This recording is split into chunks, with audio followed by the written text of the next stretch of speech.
What is mean by angstrom in physics, कि physics में angstrom का मतलब क्या होता है। जिस तरह हमने पढ़ा था कि light year is the non SI unit of length, इसी तरह एंगस्ट्रॉम भी लेंथ का एक नॉन एसआई यूनिट है। क्लियर।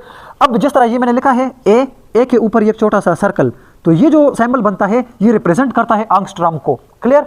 अब इसकी वैल्यू होती है 1 angstrom equal to 1 multiplied 10 power minus 10 metre. मतलब ये हुआ कि 10 पावर माइनस 10 मीटर जहां पर भी आएगा हम बोलेंगे कि ये 1 एंगस्ट्रॉम है।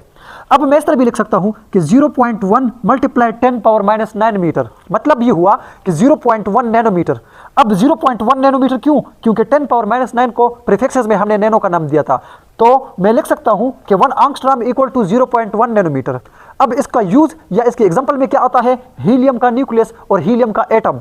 मतलब ये कि आपके पास ये एक हीलियम का एटम है और इसका जो डायमीटर है ये एग्जैक्टली 1 एंगस्ट्रॉम होता है और इसकी वैल्यू होती है 1 मल्टीप्लाइड 10 पावर माइनस 10 मीटर।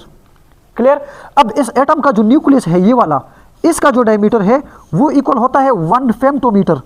1 फेम्टोम का मतलब होता है 1 मल्टीप्लाइड 10 पावर माइनस 15 मीटर। तो मैं कह सकता हूं कि एटम का डायमीटर 1 एंगस्ट्रॉम और उस एटम का न्यूक्लियस की डायमीटर 1 फेम्टोमीटर। Thank you.